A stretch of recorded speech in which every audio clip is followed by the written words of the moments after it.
សម័យមហានគរយើងរាប់អំពីព្រះរាជាព្រះបាទជ័យវរ្ម័នទី2មកបន្ទាប់មកក៏យសោវរ្ម័នសូរ្យវរ្ម័នទី1សូរ្យវរ្ម័នទី2និងជ័យវរ្ម័នទី7 5 6ព្រះអង្គហ្នឹងឧស្ចាតិវរ្ម័នអីមួយទៀតទៅ5 6ព្រះអង្គហ្នឹងឯងដែលចាត់ទុកថាជាសម័យដែលខ្មែរយើងរុងរឿងដោយសំអាងទៅលើទឹកដីធំសំអាងទៅលើស្ថាបត្យកម្មច្រើនសំអាងទៅលើប្រពៃណីវប្បធម៌សាសនាផ្សព្វផ្សាយទ្រង់ទ្រាយ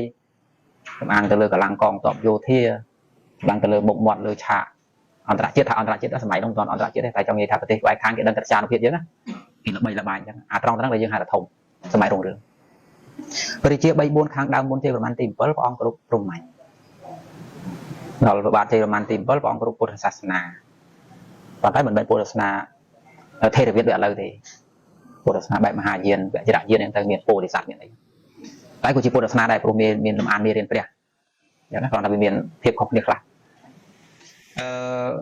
តអំពីនោះមកម្លងបន្តិចសិនផុតពីសម័យមហានគរនោះមកចូលដល់សម័យក្រោយៗមកទៀតរាជាខ្មែរយើងក៏ផ្លាស់ប្ដូរយ៉ាងដែរណាយើងនិយាយសរុបដូរទៅដូរមកដូចបាទច័ន្ទរាជាខាងក្រោយមកទៀតពុទ្ធសាសនាមកផុតពីនោះក៏មានអង្គខ្លះនោះក៏ត្រឡប់ទៅគ្រប់ព្រំមាញ់វិញទៅតែអ្វីដែលយើងច្បាស់លាស់ចាប់តាំងពីសម័យមុនបារាំងក្រោយបារាំងមកដល់ឥឡូវយើងឃើញពីច្រើនជាពុទ្ធសាសនារហូតដល់សម័យសពថ្ងៃនេះយើងហ៊ានយកពុទ្ធសាសនាជាសាសនាបរិបទមកនៅក្នុងរដ្ឋធម្មនុញ្ញមកមិនដូចមុននេះមុននៅត្រឹមពួកឯណាឥឡូវនៅក្នុងរដ្ឋធម្មនុញ្ញមកប្រកាសជាផ្លូវការថាជាសាសនាបរិបទតែក៏នៅតែមានមន្ត្រីមានរាជការមានពុទ្ធមានសាសនិកមួយចំនួនគាត់ស្រេចតែចិត្តគាត់ព្រោះទៅតាមសេរីភាពរបស់គាត់ណាក្នុងប្រទេសខ្មែរយើងមានអ៊ីស្លាមខ្លះមានអ៊ីស្លាមគាត់ខ្មែរមិនមែនចាមមកពីណាទេកុំច្រឡំថាគាត់ចាមមកពីខាងណាជាប់ជាងណាអត់ទេគឺខ្មែរសត្វថាព្រោះនៅគាត់កាន់សាសនាអ៊ីស្លាមគ្រប់ព្រះអល់ឡោះហ្នឹងទៅតែគាត់ខ្មែរសត្វថាដោយជាតិដោយឈាមគឺខ្មែរអត់មានខាងណាទេហើយក៏មានកាតូលិកសាសនាយេស៊ូកាតូលិកខ្លះក៏មានព្រហ្មញ្ញខ្លះហើយក៏មានគ្រប់ទៅលើអរិយអ្នកតាដែលមិនជាព្រហ្មញ្ញអរិយអ្នកតាណាសាសនាខ្មែរអត់មែនទេការគ្រប់ពុទ្ធជនគ្រប់អីហ្នឹងមិនមែនជាព្រហ្មញ្ញទេហើយអ្នកខ្លះទៀតក៏លាយជាមួយនឹងទស្សនៈខុសជើដែលមានដែររបស់ខ្មែរមានវិហារចិនមានអីដែលគាត់គ្រប់ទ្រឹស្ដីខុសជើទ្រឹស្ដីអ្នកប្រាជ្ញចិនអញ្ចឹងណាមានយ៉ាងណាមានចំណុចតែយើងមានពុទ្ធសាសនាជាធំដោយការចំនួនប្រជាជនច្រើនម្យ៉ាងរដ្ឋប្រកាសជាផ្លូវការសម្រាប់សទ្ធាបើយើងនិយាយក្នុងនយោបាយខ្មែរនៅក្នុងសម័យមហានគរសទ្ធាវាគ្រាន់តែជាទំនុកចិត្តភាពកក់ក្ដៅមួយដែលព្រះរាជាមានចំពោះអតិទេពមានចំពោះបព្វជិតរបស់ខ្លួនឧទាហរណ៍ខ្ញុំមើលពុទ្ធហេតុនៃការកសាងប្រាសាទសំលើព្រះរាជាតែ2អង្គណាព្រះរាជាព្រះបាទសូរ្យវរ្ម័នទី2ព្រះអង្គនឹងកសាងប្រាសាទធំសម្បើមណាជាស្ដេចចក្រវាលគាត់មានកិត្តិស័ព្ទគាត់កសាងប្រាសាទអង្គរវត្តប្រាសាទបេងមាលាប្រាសាទព្រះវិហារប្រាសាទនេះប្រាសាទនោះអស្ចារ្យមែនទេអ្នកមិនយល់អាចនឹងគិតថាគាត់ហ្នឹងព្រោះតែគោរពព្រហ្មញ្ញសាសនាអញ្ចឹងគាត់ធ្វើប្រាសាទបូជាព្រះមិនមែនទេអត់ទេយល់ទី1គាត់ធ្វើដើម្បីបូជាដល់បព្វជិនខ្ញុំស្គាល់បព្វជិនមេតបដូនតាវីរៈក្សត្រពីមុនគឺជាបព្វជិនអញ្ចឹងយើងទៅមើលប្រាសាទអង្គរវត្តយើងមើលពីចម្លាក់មើលតើមេតបណាខ្លះនៅនោះហើយផ្ទាំងជាងមកខាងទៀតនិយាយពីអីនិយាយពីទំនៀមទម្លាប់វប្បធម៌និយាយពីរបៀបរស់នៅរុញទៅជាងមកខាងទៀតនិយាយពីវណ្ណកម្មសាសនាចម្បាំងអតិទេពឃើញទេដល់ពេលឡើងទៅលើកពូប្រាសាទមានរូបព្រះហើយនៅវិញលឹងទេវរាជអាត្មាចង់និយាយយ៉ាងសរុបថាព្រះរាជាមិនមែនព្រះអង្គផ្ដោតទៅលើព្រហ្មញ្ញអីទេព្រះអង្គដឹងគុណបព្វជិនក៏ធ្វើប្រាសាទនោះទុកដូចជាស្ដោកទុកដូចជាចេតិយយើងហៅថាស្ដោកក៏បានហៅថាចេតិយក៏បានហៅថាប្រាង្គប្រាសាទក៏បានដើម្បីរំលឹកដល់បព្វជិនរបស់ខ្លួនទោះបីជាមេទ័ពក៏ដោយហើយដើម្បីអីបើសម័យនោះព្រះអង្គគ្រប់ព្រហ្មញ្ញសាសនាក៏ដើម្បីបូជាដល់អតិទេពជាធម្មតាសាសនាតែមានការបូជាហើយអីទៀតទៅបបហេតុអីទៀតទៅគឺព្រះអង្គធ្វើដើម្បីប្រកាសនៅកិត្តិយសនុភាពក្នុងនាមជាស្ដេចធំមួយបណ្ណាបណ្ណៃអត់មានស្នាដៃទេស្ដេចខ្មែរពីដើមមានរឹកជាស្ដេចគឺចិត្តបង្ហាញស្នាដៃចំនួនមួយគឺបដិញ្ញក្នុងការកសាងតែចោលគឺដើម្បីប្រកាសកិត្តិយសនុភាពហើយដើម្បីសាងដើម្បីបសល់ជាកេរមរតកឲ្យកូនចៅជាន់ក្រោយដើម្បីជាកន្លែងប្រើប្រាស់ហើយអាត្មាសូមលើកតួយ៉ាងចុះព្រះរាជាជ័យវរ្ម័នទី7ប្រងធ្វើប្រាសាទអីខ្លះដែរប្រាសាទបាយ័នប្រាសាទតាព្រំប្រាសាទតាខណ្ឌដេកពាន់ប្រាសាទបន្ទាយស្រីប្រាសាទបន្ទាយឆ្មាសិតតែមេប្រាសាទសួរថាតើព្រះអង្គធ្វើដើម្បីអីទៅឧទាហរណ៍ដូចប្រាសាទបន្ទាយឆ្មាព្រះអង្គធ្វើទៅដើម្បីរំលឹកដល់មេទ័ពដែលបានចេញច្បាំងការពារបុព្វហេតុជាតិហើយក៏ដើម្បីឧទ្ទិសដល់អតិទេពក៏ដូចជាពោធិសត្វនៅក្នុងពុទ្ធសាសនាដែរ នៅក្នុងផ្ទាំងជាងហ្នឹងយើងទៅមើលទៅដើម្បីបូជាឧទ្ទិសថ្វាយដល់ព្រះរាជកុមារដែលជាបុត្ររបស់ព្រះអង្គចេញច្បាំង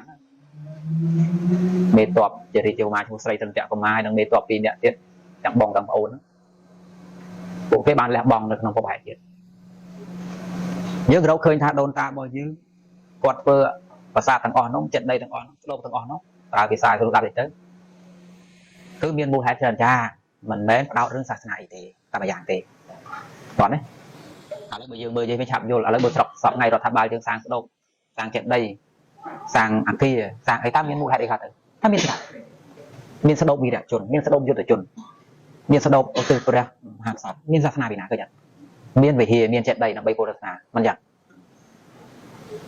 ហើយចំណែកស្ដូបណាមួយដែលយើងធ្វើដើម្បីព្រហ្មញ្ញអត់ឃើញមានទេដោយសារអីដោយសារមានច្រើនដែរម្យ៉ាងយើងសាសនាបរតគឺពុទ្ធសាសនាអញ្ចឹងណាគឺវាមានលក្ខណៈអញ្ចឹងឯងมันអាចយកទៅនិយាយថាស្ដេចនេះក៏ព្រោះតែគោរពព្រហ្មញ្ញទៅចម្រើនបែបនេះស្ដេចនេះព្រោះតែគោរពពុទ្ធសាសនាទៅចម្រើនបែបនេះអត់ទេនោះជាស្នាដៃនោះជាវីរកម្មនោះជាស្អីស្អីមកដូនតាសទ្ធាដែលមានចំពោះវីរក្សត្រពីសម័យមុនវានៅត្រឹមតែជាទំនុកចិត្តវានៅត្រឹមតែជាភាពកក់ក្ដៅពួកគេយកអតិទេពយកព្រះយកបុព្វជនយកដូនតាឲ្យនៅជាដួងព្រលឹងរបស់ខ្លួនដើម្បីជាទីគោរពដើម្បីជាទីរលឹកដើម្បីផ្ដល់នូវភាពកក់ក្ដៅប៉ុន្តែពួកគេអត់មានជំនឿអីទេពួកគេអត់មានភាពងងឹលពឹងផ្អែកលើអ្នកទាំងអស់ក្នុងការកសាងប្រាសាទទេអត់មានផ្អែកថាព្រះជួយសាងប្រាសាទទេអត់មានផ្អែកថាពុទ្ធជួយសាងប្រាសាទទេអត់មានផ្អែកថាអ្នកដែលស្លាប់ទៅនឹងការពារជាតិទេអត់ទេតែទាំងអស់នោះសុទ្ធតែប្រើកំណាប់ដៃជឿជាក់លើខ្លួនឯងដែលយើងអាចរកឃើញថាពួកគេមានជំនឿចិត្តខ្លួនឯងពឹងខ្លួនឯងជឿលើចក្ខុវិស័យខ្លួនឯងដូចកសាងប្រាសាទហ្នឹងបើមិនជឿលើចក្ខុវិស័យជឿលើប្លង់ឯងក៏សាងកើតដែរប៉ុន្តែធ្វើហេតុអីបានគេនៅតែធ្វើរូបសំណាកអីចឹងវិញទៅសល់ស្នាមមកបែបនោះវិញជាធម្មតាការដឹងកូនដូនតាការដឹងកូនដូនតាមិនថាសម័យណាជាសម័យណាអត់មានមកទេការដឹងកូនមិនដែលនាំទៅក្តីវិនិច្ឆ័យទេសទ្ធាក៏មិននាំទៅក្តីវិនិច្ឆ័យដែរមានតែជំនឿប៉ុណ្ណោះការដឹងគុណមិនដែលនាំទៅវិនិច្ឆ័យទេដូនតាយើងបណ្ដាំធ្វើប្រាសាទធ្វើអីហ្នឹងដឹងគុណមិនឃើញធ្វើព្រោះមេតបដឹងគុណមេតបគេព្រមទៅស្លាប់ហើយយើងដេកវាំងអញ្ចឹងធ្វើចិត្តដីធ្វើស្ដូបធ្វើប្រាសាទប្រទាឆ្មានោះទៅធ្វើឲ្យមេតបនឹងកូនរបស់ខ្លួនដែលជាការបូជាលើកទឹកចិត្តជាការគោរពការដឹងគុណនឹងឲ្យចម្រើនសូរិយវរ្ម័នទី2គាត់ចឹងព្រះអង្គមិនធ្វើដើម្បីតែព្រមមួយណាព្រះអង្គដឹងគុណពុទ្ធជនដែរខ្ញុំឃើញនៅផ្ទាំងប្រាសាទជ័យប្រាសាទកវត្តរូបមេតបដែលនៅលើចម្លាក់ប្រាសាទទាំងអស់នោះអត់មែនត្រឹមតែជារូបមេតបរបស់ស្ដេចជ័យវរ្ម័នសូរិយវរ្ម័នទី2តែម្យ៉ាងទេមានរូបមេតបខ្លះរបស់ស្ដេចពីមុនទៀតដែលព្រះអង្គយកមកដាក់នៅហ្នឹងព្រោះហេតុអីព្រោះគ្រប់ពុទ្ធជនទៅដល់វីរៈក្សត្រពីមុនទៀតឃើញអត់ព្រះអង្គអត់មានជំនឿអីផ្ដេសផ្ដាស់ងប់ងល់ដល់ឥឡូវទេអាត្រង់ហ្នឹងយើងអាចធៀបបានទេថាពីដើមគេមានជំនឿតែគេរុងរឿងអត់ទេយើងជំនឿងាប់ជំនឿគេបំបែនយោបាយជំនឿគេបំបែរឿងជាតិជំនឿគេកេងប្រយោជន៍ជំនឿគេធ្វើឲ្យទាត់ចោលប្រជាធិបតេយ្យជំនឿគេនាំឲ្យងាប់ជំនឿគេនាំឲ្យភ្លុកទឹកភ្លុកដីជំនឿគេនាំឲ្យខាត់ទេវេលាមិនមែនដូនតាបែបនោះទេដូនតាមានត្រឹមតែការដឹងគុណនិងមានសទ្ធាដែលអាត្មាបានបកស្រាយថាសទ្ធានៅក្នុងត្រឹមតែភាពកក់ក្ដៅនិងទំនុកចិត្តនិងការគោរពសាសដទៃក៏គេមានសាសដែលយើងអួតថាជាសាសខ្លាំងលើលោកប្រហែលអ៊ីស្រាអែលក៏គេមានព្រះរបស់គេដែរតែពួកគេបែបម៉េចពួកគេបត់ពួកគេបែរទៅជាងសាពះអញ្ចឹងឯដែរប៉ុន្តែគេសាពះដុំថ្មមិនដឹងទេមិនទេគេរំលឹកនៅពុទ្ធជនរបស់ខ្លួនតែអ្វីៗគ្រប់យ៉ាងដែលនៅលើដៃគេគឺគេទទួលខុសត្រូវរឿងអភិវឌ្ឍជារឿងការពារជាតិពួកគេស្អិតដូចសមោចតែពួកគេដែរទៅជាសំពះណាទេសំពះអ្នកមកខាងសំពះមនុស្សម្នាក់ឲ្យអ្នកនឹងចាត់ចែងឲ្យទេជួយស្រុកផងជួយទេសផងជួយបាយជួយទឹកផងជួយសេដ្ឋកិច្ចផងជួយស្រុករឿងផងមានលក្ខណៈបែបហ្នឹងទេអត់ទេថៃក៏អត់យួនក៏អត់ចិនក៏អត់យើងអត់និយាយឡើងឲ្យចាប់ជាងយើងសាសដទៃក៏អត់ទេតែគេមានពុទ្ធជនទេមានគេមានព្រះទេមានចុះដូនតាយើងចាំដែរទេចាំដែរមានព្រះទេមានពុទ្ធជនទេមានធ្វើប្រាសាទទេធ្វើគ្រប់បូជាដឹងគុណដូនតាមានគេក៏មានយើងក៏មានតែដូនតាយើងមានជំនឿងងល់ទេចម្លើយថាអត់ទេបើងងល់ធ្វើប្រាសាទកាត់លើកថ្មរួចងងល់ប្រហែលតែយើងធ្វើខ្លួនទុនក្រាបសុំតែក្តីសុខពីគេវាសនានៅលើគេចាត់អូទៅសាងប្រាសាទកាត់លើកតែថ្មមកនោះរួចតែចេះបន្ទប់ថ្មជាប់កាត់ទេអត់ទេគឺខុសគ្នាដាច់ចលែកហ្មងតែមនុស្សយល់ច្រឡំអ្នកបកស្រាយប្រឡប់មួយបែបអ្នកដែលយល់ច្រឡំមួយបែបអ្នកដែលយកវប្បធម៌មកអាងឲ្យបុគ្គលមនុស្សមួយបែបទៀតអញ្ចឹងសូមធ្វើការបញ្យល់ថាសទ្ធានៅក្នុងទស្សនៈសង្គមខ្មែរដូនតាមានត្រឹមតែទំនុកចិត្តមានត្រឹមតែភាពកក់ក្ដៅមានត្រឹមតែការគោរពនៅក្នុងចិត្តនោះជាសទ្ធារបស់មនុស្សសម័យនោះ ô thọ tham bao nhóm chỉ đặt nặng ngòm tham chỉ cồn trái thôi chứ này của thằng máy nó bỏ bài này cồn trái để miên từ kia chừng buộc nặng đằng ngó cứ tục chặt nặng đằng ngó rụt nặng đằng ngó ao tầm lai rụt nặng đằng ngó nó kia thì cọp ở đây nên chặt bánh nè có thấy cái can nó từ từ chẳng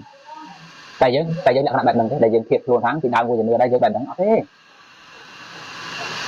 dướiคือkhi đặt vào lóc tốt cả rừng ta phải đôi khi để ngài ở đôi khi tê không nên bị đẩy nó không nhận lỏng chấm nữa nó không tua hạ thành công máy cứ chỉ thiệp bổng bên bổng quan mũi đàn nom từ đâu ta khao ăn lại lấy xong bộ xài ta chấm nữa nó bị nom ăn lạiอย่างไรmà ọt này chi thì ăn đi xong này chấm nữa tê không thì ta chấm nữa nom ở chấm ra nó ọt miền dày tái ta lọm dày bên thả cả đằng côn nom ở chấm ra đồn ta đằng côn cả miền thật thia lẹ cả đồn ta ướp nom chấm ra thằng má con mai mà đốt xong vậy thằng đồn ta miền chấm nữa tê miền cả đằng côn nom miền thật thia để phụ đồn ta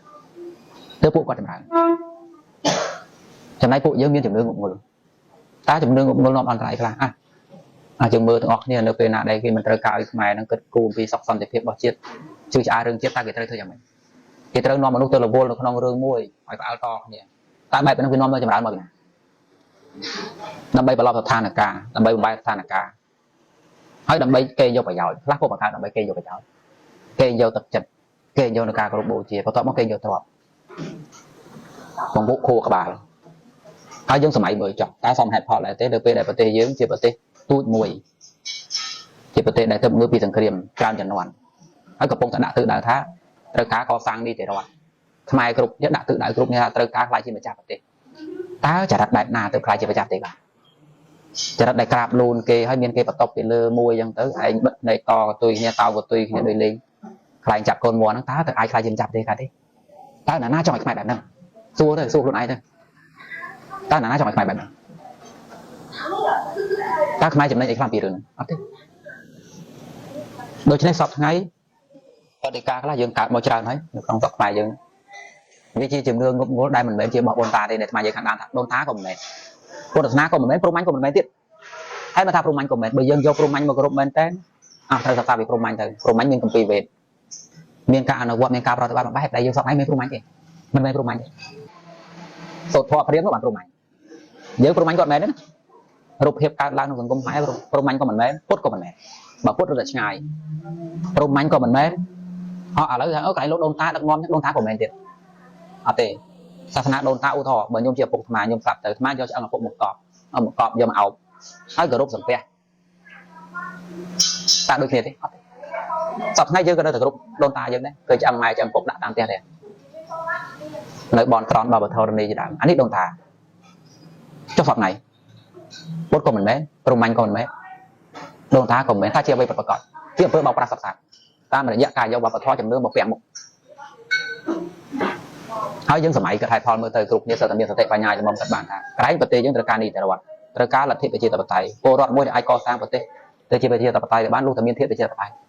เทพเจตปไตยคือเชื่อจะรัฐปิขนองระบบโกรอดได้มันโจจัดไอเกมันได้บ้านในทางมนุษย์มันเปิงเปียนี้ขนองเนี่ยขนองสังคมนี่เปิงเปียเนี่ยยังไม่อุทธรณ์บรรยมรวมมาโต๊ะเปิงเปียยืนเรื่องแต่ได้เนี่ยขนองสังคมรอดเปิงเรียเปิงรอดจุยเนี่ยเสมอนะเปิงเรียนเนี่ยเปิงหัดเนี่ยเชี่ยบาเนี่ยอันนี้จะหาทางเปิงกลุ่มเนี่ยขนองเนี่ยขนองสังคมฝากหน้าโคเกมีนnày còn tay chấm nước ăn chẳng cướp nhau Việt Nam ao mùi tiệt chặt